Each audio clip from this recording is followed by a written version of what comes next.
Halo, pernah dengar istilah FOMO? Nah, saudara mau dengar dan ingin tahu apa itu FOMO? Jadi secara umum, seorang yang teridentifikasi mengalami FOMO akan memiliki ketergantungan terhadap berbagai aktivitas di media sosial. Memang media sosial jika kita gunakan dengan bijaksana, itu sangat baik untuk menolong kita di dalam pembelajaran, di dalam pemberitaan firman, di dalam pelayanan dan banyak hal yang lain. Tapi kalau kita salah menggunakan media sosial juga itu sangat berbahaya. Kita akan bersama membahas tentang mengatasi FOMO dengan mensyukuri panggilan Tuhan dalam hidup kita. Dan sasarannya, pembahasan kita ini adalah terhadap anak-anak sekolah dasar di SD Popgri 3 Bun. Apa pengertian FOMO? FOMO merupakan singkatan dari fear of missing out, atau takut ketinggalan sesuatu yang ngetren. Ada keinginan mengikuti tren terbaru. Kalau tidak, rasanya hidup belum lengkap.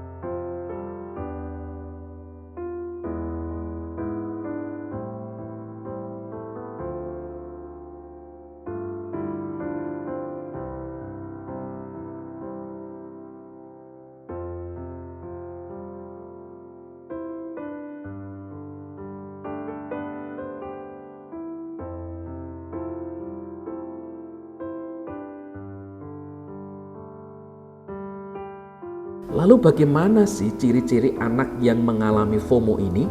Yang pertama, anak yang mengalami FOMO biasanya menggunakan media sosial secara berlebihan. Fenomena FOMO semakin meluas di era digital saat ini. Penggunaan media sosial yang masif dan munculnya berbagai aplikasi-aplikasi untuk berkomunikasi lintas jaringan dapat memicu terjadinya FOMO. Sebagai contoh, siswa akan lebih candu kepada gawe atau HP-nya. Mereka menonton kegiatan-kegiatan orang lain dan tiba-tiba menyesal karena melewatkan suatu event tertentu. Berbagai perasaan itulah yang sangat dekat dengan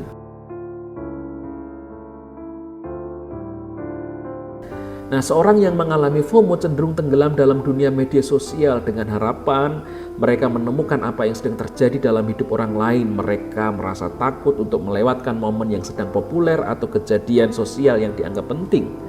Aktivitas seperti scrolling tanpa henti di platform media sosial bisa menjadi cara untuk mengatasi kecemasannya. Padahal dunia maya bukanlah kehidupan sebenarnya yang justru bisa mengecoh pikiran dan menghambat kemampuan seorang untuk benar-benar memiliki momen di dunia nyata. Yang kedua, merasa takut ditolak dan dikucilkan. FOMO juga sering dipicu oleh rasa takut ditolak dan dikucilkan dari kelompok. Itu sebabnya mengapa mereka yang mengalaminya merasa perlu untuk selalu up to date demi bisa diterima oleh kelompoknya. Mereka juga takut jika tidak aktif atau terlibat dalam setiap acara membuatnya diabaikan oleh lingkungannya. Jadi kesimpulannya, FOMO menjadi fenomena yang mengkhawatirkan bagi pendidikan. Siswa yang teridentifikasi mengidap sindrom ini akan lebih adiktif kepada sosial media yang pada akhirnya berdampak pada produktivitas mereka dalam pembelajaran. Oleh karena itu, peran kita sebagai guru, peran kita sebagai pendeta, peran kita sebagai orang tua sangat penting di dalam mengajar anak-anak kita supaya mereka tidak mengalami FOMO. Mari, ini adalah tugas kita bersama. Didik anak-anak kita sesuai dengan kebenaran firman Tuhan, sehingga mereka hidup takut akan Tuhan, mereka bertumbuh dan menjadi anak yang memuliakan Tuhan. Tuhan Yesus memberkati. Shalom.